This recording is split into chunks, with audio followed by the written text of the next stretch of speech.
Hello students, कैसे हैं आप सभी लोग। मैं हूं Pooja and this is the second lecture on the topic issue of debenture. Last lecture में हमने डिटेल में डिस्कस किया था अबाउट इंट्रोडक्शन ऑफ डिबेंचर। हमने पढ़ा था कि डिबेंचर क्या होते हैं, कितने टाइप के होते हैं। हमने देखा था 10 टाइप्स के होते हैं डिबेंचर, ठीक है। और शेयर और डिबेंचर में डिफरेंस भी हमने डिस्कस किया था। तो अब मैं मान रही हूँ कि आपका जो इंट्रोडक्शन पार्ट है, ठीक है, वो अब अच्छे से क्लियर हो गया होगा। ठीक है। वैसे अगर आपने इशू ऑफ शेयर, ये जो टॉपिक था, ये अगर अच्छे से क्लियर है आपका ना, देन अब इशू ऑफ डिबेंचर में आपको ज्यादा मेहनत नहीं करनी पड़ेगी, ठीक है, क्योंकि बेसिक कॉन्सेप्ट जो है ना, दोनों का सेम ही है। चलिए डिटेल में देखते हैं इस लेक्चर में हम कौन कौन से टॉपिक कवर करने वाले हैं। सबसे पहले तो हम देखेंगे कि इशू ऑफ डिबेंचर का क्या प्रोसीजर होता है, कंपनी कैसे डिबेंचर को इशू करती है, issue of debenture and issue of share में क्या डिफरेंस होता है। फिर इशू ऑफ डिबेंचर के केस में हम कौन कौन सी जर्नल एंट्रीज करते हैं, ठीक है। और उसके बाद हम देखेंगे इशू प्राइस, डिबेंचर को किन किन प्राइसेस पे इशू किया जा सकता है। तो हम देखेंगे डिबेंचर को एट पार भी इशू किया जा सकता है, प्रीमियम पे भी इशू किया जा सकता है एंड डिस्काउंट पे भी इशू किया जा सकता है, राइट। और हाँ, एक बहुत इंपॉर्टेंट बात मैं पहले भी बता चुकी हूँ, आज फिर बता रही हूँ कि this video series is not only for class 12th student, ठीक है। If this topic is in your syllabus, अगर ये जो इशू ऑफ डिबेंचर में टॉपिक करा रही हूँ, अगर ये आपके सिलेबस में है, then this video is for you, ठीक है। भले ही आप बीबीए के हैं, बीकॉम के हैं, एमबीए के हैं, एमकॉम के हैं, ठीक है। देखिए बेसिक कॉन्सेप्ट चेंज नहीं होता है, जो डिबेंचर है that will remain debenture, right. और हाँ, एक उससे भी ज्यादा इंपॉर्टेंट बात मैं आपको बता देती हूँ कि अगर आप मेरे चैनल पर नए हैं ना, तो मेरे चैनल को आप जल्दी से सब्सक्राइब कर लीजिए और ये जो छोटी सी बेल नीचे है उसको भी प्रेस कर लीजिएगा, ताकि जब भी मैं वीडियो डालूं तो आपको नोटिफिकेशन मिल जाए। और अपने फ्रेंड्स के साथ इन वीडियो को ज्यादा से ज्यादा शेयर करिएगा। और अगर कोई डाउट आता है ना, कोई टॉपिक नहीं समझ में आता है, तो मुझे कमेंट सेक्शन में जरूर बताइएगा। मैं आपकी प्रॉब्लम सॉल्व करने की पूरी पूरी कोशिश करूंगी, राइट। तो चलिए जल्दी से हम अपना आज का लेक्चर स्टार्ट करते हैं। Issue of debenture, issue of debenture, ठीक है। तो प्रोसीजर कंपनी क्या फॉलो करती है डिबेंचर को इशू करने के लिए। तो प्रोसीजर और जो प्रोसेस कंपनी फॉलो करती है that is exactly similar as that of share. जैसा हमने शेयर के केस में पढ़ा था, जिस तरीके से कंपनी शेयर इशू करती है, एग्जैक्टली उसी तरीके से कंपनी डिबेंचर भी इशू करती है। कंपनी क्या करती है, एप्लीकेशन इनवाइट करती है, कंपनी प्रोस्पेक्टस इशू करती है, ठीक है, और उसके थ्रू एप्लीकेशन इनवाइट करती है और नॉर्मल पब्लिक से कहती है कि भाई आपको अगर मेरी कंपनी के डिबेंचर परचेज करने हैं तो एप्लीकेशन भेजिए, एप्लीकेशन मनी भेजिए एप्लीकेशन के साथ, ठीक है। और वो जो प्रोस्पेक्टस होता है उसमें सारी टर्म्स एंड कंडीशन, डिबेंचर से रिलेटेड जितनी भी टर्म्स एंड कंडीशन है वो उसमें मेंशन होती है, ठीक है। जैसे डिबेंचर की इशू प्राइस क्या है, फेस वैल्यू क्या है, एट पार एट प्रीमियम किस रेट पे डिबेंचर इशू होगा, ठीक है। और डिबेंचर का रेट ऑफ इंटरेस्ट क्या होगा, ठीक है, कितने टेन्योर के लिए है, कितने ड्यूरेशन के लिए डिबेंचर इशू किया जा रहा है, ठीक है। कंपनी टोटल कितना कैपिटल मार्केट से रेज करना चाह रही है, इस कैपिटल को कंपनी कहाँ इन्वेस्ट करेगी, कंपनी का रजिस्टर्ड ऑफिस कहाँ पे है, कंपनी के बारे में बेसिक डिटेल, तो सारी चीजें प्रोस्पेक्टस में मेंशन होती है, ठीक है। और ये जो डिबेंचर का जो अमाउंट कंपनी डिबेंचर के साथ मंगाती है, ठीक है, वो पैसा कंपनी एप्लीकेशन के साथ पूरा पैसा एक बार में भी मंगा सकती है या फिर कंपनी उसको इंस्टॉलमेंट में भी मंगा सकती है। जैसा हमने शेयर के केस में पढ़ा था ना, कंपनी क्या कर सकती है, कंपनी ऐसा भी कर सकती है कि भाई आप एप्लीकेशन के साथ पूरा पैसा भेज दीजिए, ठीक है। या तो ये कर सकती है या फिर कंपनी क्या कर सकती है कि इंस्टॉलमेंट में थोड़ा पैसा एप्लीकेशन के साथ, थोड़ा पैसा अलॉटमेंट के साथ, थोड़ा पैसा फर्स्ट कॉल के साथ, थोड़ा पैसा सेकंड कॉल के साथ, तो कंपनी इंस्टॉलमेंट में भी मंगा सकती है। तो ये कंपनी का डिस्क्रिशन होता है, राइट। जैसा हमने शेयर के केस में पढ़ा था वैसे ही है। अब देखते हैं जर्नल एंट्री। तो याद रखिए, हमने अगर शेयर कैपिटल पढ़ा है और अगर वहां पर हमें जर्नल एंट्री समझ में आ गई है, तो अब डिवेंचर की भी आप मान लीजिए आपको समझ में आ गई है, क्योंकि केवल दो डिफरेंस होते हैं, बाकी जर्नल एंट्री सेम है। पहला डिफरेंस क्या है, शेयर के केस में जहां जहां आप वर्ड यूज करते थे शेयर, वहां पे अब आपको यूज करना है वर्ड डिबेंचर, ठीक है, जहां जहां शेयर यूज करते थे वहां कर दीजिएगा डिबेंचर। और दूसरा डिफरेंस क्या है कि जहां जहां आप यूज करते थे शेयर कैपिटल, वहां पे अब आप लिखेंगे डिबेंचर्स अकाउंट, राइट। तो केवल ये दो डिफरेंस है, इसके अलावा जर्नल एंट्री में कोई डिफरेंस नहीं है। ओके। अच्छा, एक चीज और है, डिबेंचर पे कंपनी क्या देती है, इंटरेस्ट देती है, बताया था ना। डिबेंचर पे company gives a fix rate of interest, ठीक है। तो अगर सपोज करिए, एक एग्जांपल है कि अगर कंपनी जो इंटरेस्ट दे रही है, अगर वो 9% पर एनम के रेट से अगर इंटरेस्ट दे रही है, तो हम क्या लिखते हैं डिबेंचर अकाउंट को, हम डिबेंचर अकाउंट के आगे ये जो 9% अगर दे रही है, तो हम ये मेंशन करते हैं डिबेंचर अकाउंट के आगे, ठीक है। तो हम पूरा ये वर्ड क्या लिखेंगे, 9% डिबेंचर्स अकाउंट, ठीक है। इस तरीके से लिखा जाता है। यहाँ पे रेट ऑफ इंटरेस्ट भी मेंशन किया जाता है जर्नल एंट्री में, ठीक है। तो बस ये दो डिफरेंस है, इसके अलावा और कोई डिफरेंस नहीं है शेयर के केस में और डिबेंचर के केस में, इशू की जो जर्नल एंट्री करते हैं, और कोई डिफरेंस नहीं है, ठीक है। तो चलिए जल्दी से हम देख लेते हैं journal entry. Issue of debenture के केस में हम कौन कौन सी जर्नल एंट्री करते हैं और कैसे करते हैं, ठीक है। तो पहली जर्नल एंट्री क्या होगी, पहली जर्नल एंट्री होती है ना कि एप्लीकेशन मनी जब कंपनी को रिसीव होता है, ठीक है। डिबेंचर पे जो भी एप्लीकेशन मनी है वो जब कंपनी को रिसीव होता है, वही एंट्री होती है ना पहले। देखिए सबसे पहली स्टेज क्या होती है, हमने पढ़ा था एप्लीकेशन की स्टेज, अलॉटमेंट की stage, first call, second call, ठीक है। तो सबसे पहली स्टेज क्या होती है, एप्लीकेशन की स्टेज। एप्लीकेशन की स्टेज पे दो एंट्रीज हमने पढ़ी थी। पहली एंट्री क्या होती है, जब कंपनी को एप्लीकेशन का मनी रिसीव होता है, ठीक है। तो यहाँ पे डिबेंचर पे एप्लीकेशन का मनी रिसीव हो रहा है ना, तो एंट्री क्या होगी, जब भी पैसा रिसीव होता है तो क्या करते हैं, बैंक में अगर पैसा रिसीव हो रहा है तो bank account debit to debentures application account. हम वहां पे शेयर एप्लीकेशन अकाउंट लिखते थे ना, तो यहाँ पे हम लिखेंगे डिबेंचर्स एप्लीकेशन अकाउंट। तो this is the first entry, जब एप्लीकेशन का पैसा रिसीव होता है। फिर दूसरी एंट्री क्या होती थी, कंपनी एप्लीकेशन मनी को कहाँ ट्रांसफर करती थी, डिबेंचर्स अकाउंट में, ठीक है। वहां पे शेयर कैपिटल अकाउंट में ट्रांसफर करती थी, यहाँ पे डिबेंचर्स अकाउंट में ट्रांसफर करेगी, ठीक है। तो एंट्री क्या होगी, एंट्री होगी debentures application account debit to 9% debentures account, ठीक है। ये एंट्री होगी। फिर उसके बाद एक चीज, अब सपोज करिए, एक थोड़ी सी मैं एग्जांपल ले रही हूँ यहाँ पे। सपोज करिए कंपनी ने 1 लाख डिबेंचर एप्लीकेशन इशू की मार्केट में, ठीक है। कंपनी को रिसीव हुई 2.5 लाख, यानी 2.5 लाख एप्लीकेशन रिसीव हुई, ठीक है। कंपनी बहुत अच्छी थी, बहुत रिनाउंड कंपनी थी, मार्केट में बहुत अच्छी पोजीशन थी कंपनी की, हर कोई कंपनी के डिबेंचर खरीदना चाहता था। तो डिबेंचर क्या हुए, ओवर सब्सक्राइब, पढ़ा था ना हमने ओवर सब्सक्राइब। इसमें मेरा एक सेपरेट अलग से वीडियो है, जरूर उसको देखिएगा। तो क्या हुआ, डिबेंचर ओवर सब्सक्राइब हो गया, ठीक है। अब ओवर सब्सक्राइब हो गया, कंपनी ने तो इशू किए थे 1 लाख एप्लीकेशन, आ गए 2.5 लाख एप्लीकेशन। अब कंपनी क्या करेगी, कंपनी कुछ एप्लीकेशन को क्या करेगी, रिजेक्ट कर देगी। तो सपोज करिए कंपनी ने सोचा कि मैं 50,000 एप्लीकेशन क्या करे, रिफंड कर दे, उसका जो पैसा आया है उसको रिफंड कर दे और उन एप्लीकेशन को रिजेक्ट कर दे, ठीक है। ये एक कंडीशन है। तो इस कंडीशन में जर्नल एंट्री क्या करेंगे, देखिए इस कंडीशन में हम, इस कंडीशन में जर्नल एंट्री क्या करेंगे, इस कंडीशन में हम जो पहली एंट्री की है, पहली एंट्री क्या थी, पहली एंट्री में जब एप्लीकेशन मनी आ रहा था तो हम क्या करते थे, bank account debit to debenture application account. और जब कंपनी एप्लीकेशन का पैसा वापस करेगी तो क्या करेंगे, जो पहली एंट्री है उसी को आप रिवर्स कर दीजिए। तो एंट्री क्या हो जाएगी, debenture application account debit to bank account, ठीक है। तो इस एंट्री के थ्रू कंपनी क्या करती है, कंपनी एप्लीकेशन, कुछ एप्लीकेशन अगर ओवर सब्सक्राइब हो गया है तो कुछ एप्लीकेशन कंपनी रिजेक्ट करती है और उनका पैसा वापस कर देती है। वापस करने में क्या होगा, बैंक अकाउंट को आप क्रेडिट करेंगे, राइट। फिर उसके बाद ठीक है, 50,000 तो कंपनी ने एप्लीकेशन रिफंड कर दी, वापस कर दी। पर अभी भी तो 2 लाख एप्लीकेशन बच रही है। 1 लाख एप्लीकेशन कंपनी ने इशू की थी, 2.5 लाख एप्लीकेशन रिसीव हुई, 50,000 उसमें से कंपनी ने क्या कर दिया, रिफंड कर दिया।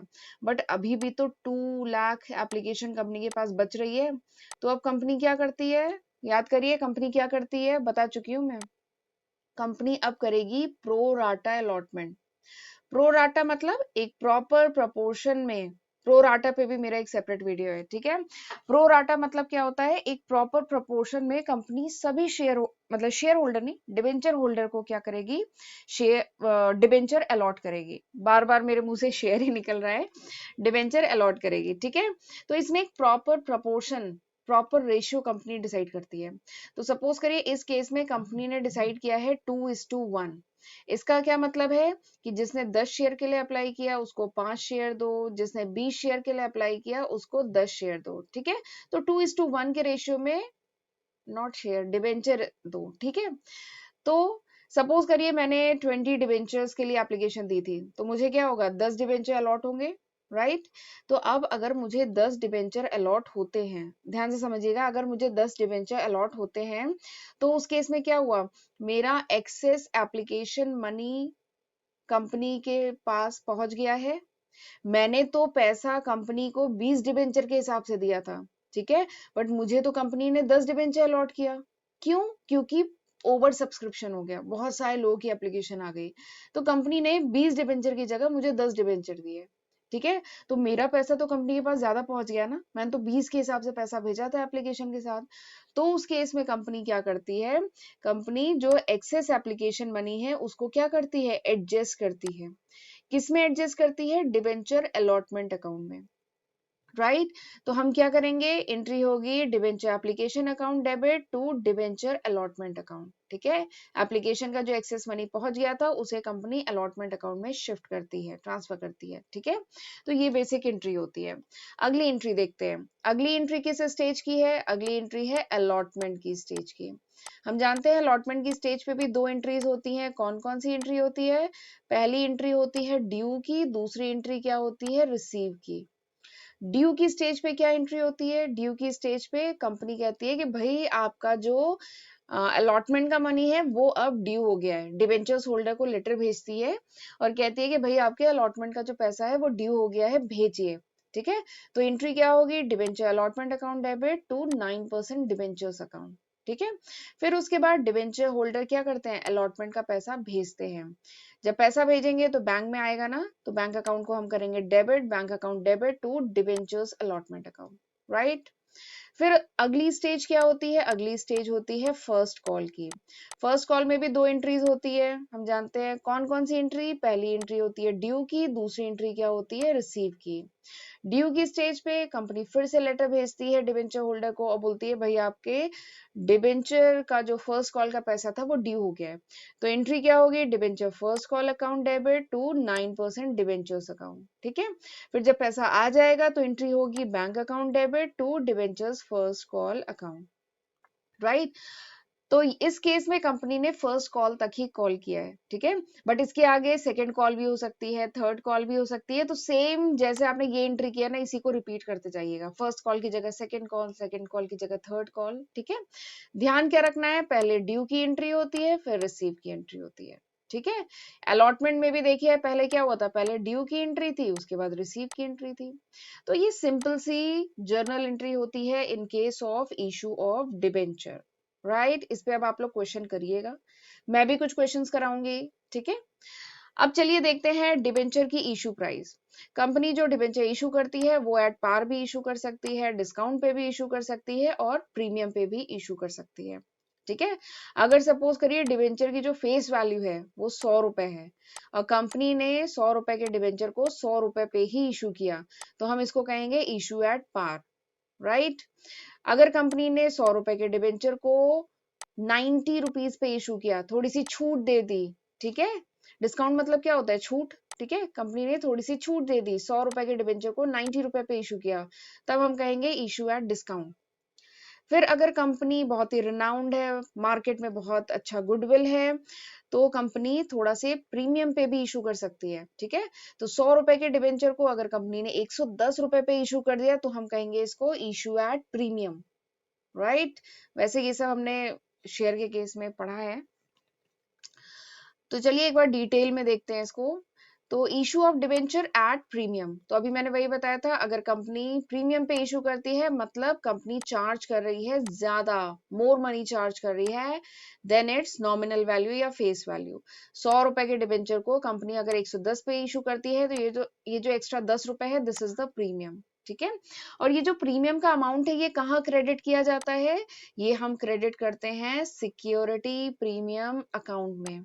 ठीक है, शेयर के केस में भी तो यही करते थे ना, सिक्योरिटी प्रीमियम अकाउंट में। And this account is shown on the liability side of balance sheet.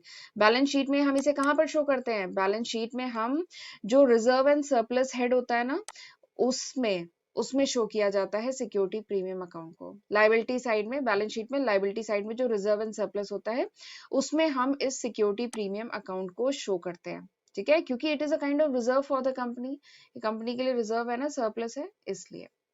फिर अगर कंपनी अगर थोड़े से छूट पे शेयर इशू करती है, शेयर नहीं डिबेंचर इशू करती है, तो हम उसको कहते हैं डिस्काउंट। जैसे सपोज करिए कंपनी ने 100 रुपए के डिबेंचर को 5 रुपए का डिस्काउंट देते हुए 95 पे इशू किया, तो हम उसको कहेंगे डिस्काउंट पे इशू किया है। ठीक है, and this discount is a capital loss for the company. ये जो डिस्काउंट पे अगर कंपनी डिबेंचर इशू करती है ना, तो ये कैपिटल लॉस है कंपनी के लिए। And this loss is charge to, खास बात है ये जो लॉस कंपनी को होता है, this loss is charge to security premium account as per the guideline of ICAI. ICAI के गाइडलाइन के अकॉर्डिंग ये जो भी कैपिटल लॉस होता है जब कंपनी डिस्काउंट पे डिबेंचर को इशू करती है, तो ये लॉस किस पे चार्ज किया जाता है, सिक्योरिटी प्रीमियम अकाउंट पे। ठीक है, और ये जो डिस्काउंट होता है या तो ये चार्ज किया जाता है या रिटर्न ऑफ होता है इधर ऑन पीएल अकाउंट। ठीक है, यहाँ पे लिखा है लास्ट लाइन में, इधर ऑन पीएल अकाउंट या फिर सिक्योरिटी प्रीमियम अकाउंट पे। राइट, चलिए एक छोटा सा क्वेश्चन करें तो हमारा जो कॉन्सेप्ट है और अच्छे से क्लियर हो जाएगा। एक क्वेश्चन करते हैं। टीवी कंपोनेंट लिमिटेड एक कंपनी है, उसका नाम है टीवी कंपोनेंट लिमिटेड। इसने इशू किया है 10,000 डिबेंचर्स। ठीक है, 12% डिबेंचर है ये। 12% डिबेंचर मतलब क्या है कि जो रेट ऑफ इंटरेस्ट है डिबेंचर पे दैट इज 12%। फेस वैल्यू कितनी है, 100 रुपए की फेस वैल्यू है, बट इसको डिस्काउंट पे इशू किया जा रहा है। कितने का डिस्काउंट है, 5% का डिस्काउंट है। यानी 100 रुपए के डिबेंचर को कितने पे इशू किया जा रहा है, 95 पे इशू किया जा रहा है। राइट, अब कंपनी ने मांगा कि भाई आप एप्लीकेशन के साथ 40 रुपए दीजिए, अलॉटमेंट के साथ 55 रुपीज दीजिए। You need to do the journal entry, आपको जर्नल एंट्री शो करनी है इंक्लूडिंग दोज फॉर कैश। यानी आपको जर्नल एंट्री करनी है ये मानते हुए कि कैश के बदले में ये डिबेंचर इशू किए गए हैं, और ये अज्यूम करना है कि जितनी भी इंस्टॉलमेंट कंपनी ने मांगी इट वाज ड्यूली कलेक्टेड, यानी सारा पैसा रिसीव हो गया, कोई भी कॉल इन एरियर वगैरह नहीं है। ठीक है, तो ये मानते हुए आपको जर्नल एंट्री करनी है। तो हम जानते हैं, बताइए यहाँ पे स्टेजेस कितनी है, यहाँ पे स्टेज केवल 2 स्टेजेस हैं। पहली स्टेज क्या है, एप्लीकेशन की स्टेज। हम जानते हैं एप्लीकेशन की स्टेज पे 2 एंट्रीज होती है। दूसरी स्टेज क्या है, दूसरी स्टेज है अलॉटमेंट की स्टेज। यहाँ पे कोई फर्स्ट कॉल सेकंड कॉल नहीं है। ठीक है, तो अलॉटमेंट की स्टेज पे भी 2 एंट्री होती है, हम जानते हैं। ठीक है, तो चलिए करना शुरू करते हैं एंट्री। एप्लीकेशन की स्टेज पे पहली एंट्री क्या होती है, पहली एंट्री होती है रिसीव की। दूसरी एंट्री क्या होती है, ड्यू की। ठीक है, तो पहली एंट्री क्या होती है, जब एप्लीकेशन मनी रिसीव होता है, तो रिसीव होता है तो बैंक अकाउंट को डेबिट करते हैं ना, तो एंट्री क्या होगी, bank account debit to 12% debenture application account.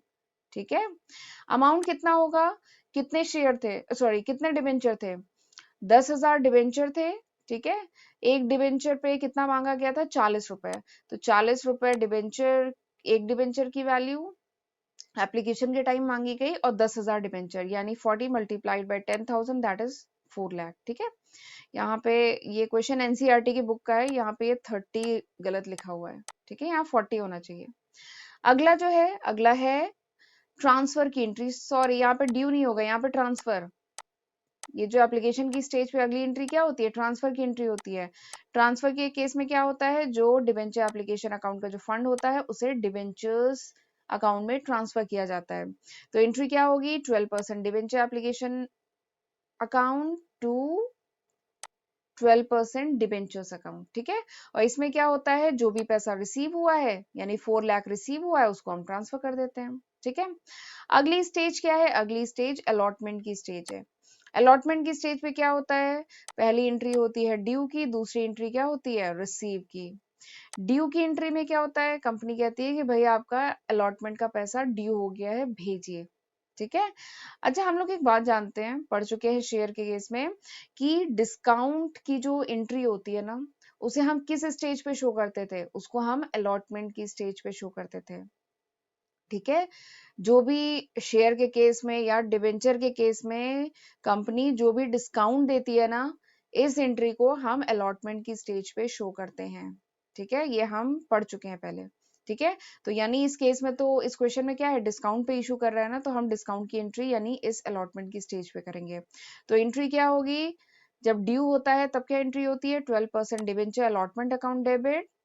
अब ये जो डिस्काउंट है, this is the loss for the company ना, तो इसको हम क्या करेंगे, डेबिट करेंगे। तो अगला क्या होगा, discount on issue of debenture account debit to 12% debenture, ठीक है। ये एंट्री समझ में आई।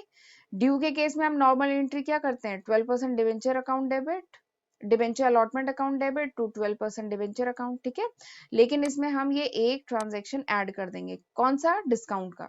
किस में ऐड करेंगे, डेबिट में। क्यों डेबिट में, क्योंकि it is a loss for the company, company के लिए लॉस है ना अगर डिस्काउंट पे इशू कर रहे हैं तो, ठीक है। इसमें अमाउंट क्या होगा, अलॉटमेंट की स्टेज पे कंपनी ने कितना रुपए मांगा, 55 रुपए मांगा 10,000 शेयर पे, तो मल्टीप्लाई करिए तो आएगा 5,50,000। डिस्काउंट कंपनी कितना दे रही है, 5 रुपए का डिस्काउंट दे रही है 10,000 शेयर पे, यानी आ गया 50,000। और फिर टोटल अमाउंट करिए इनका कितना आएगा, 6 लाख। 5,50,000 और 50,000 को ऐड करिए, आ गया 6 लाख, ठीक है। तो ये हो गई ड्यू की एंट्री। अगली एंट्री रिसीव की। रिसीव की स्टेज पे क्या होगा, रिसीव की स्टेज पे एंट्री होती है bank account debit to debenture allotment account, ये एंट्री होती है। पैसा रिसीव हो रहा है ना, तो बैंक अकाउंट को डेबिट करो। और अलॉटमेंट की स्टेज पे है तो 12% डिवेंचर अलॉटमेंट अकाउंट। कितना पैसा रिसीव हो रहा है, 5,50,000, ठीक है। क्योंकि क्वेश्चन में दिया गया है कि पूरा पैसा रिसीव हो रहा है, तो 5,50,000। अगर कुछ अमाउंट कॉल इन एरियर हो रहा होता तो हम वो यहाँ पे मेंशन करते, ठीक है। बट क्वेश्चन में बताया गया है कि पूरा पैसा रिसीव हो रहा है, तो यहाँ पे आ जाएगा 5,50,000। 55 रुपीज मल्टीप्लाइड बाई 10,000, तो वो आ गया, ठीक है। तो इस तरीके से क्वेश्चन किए जाते हैं। वैसे क्वेश्चन बहुत आसान होते हैं, ठीक है। वही मैं फिर से कह रही हूँ, मैं एक ही बात बार बार कह रही हूँ कि शेयर का कॉन्सेप्ट अपना क्लियर रखिए, डिवेंचर अपने आप आ जाएगा, ठीक है। तो आज यहीं पर हम वाइंड अप करते हैं। So this was all about this lecture, thank you.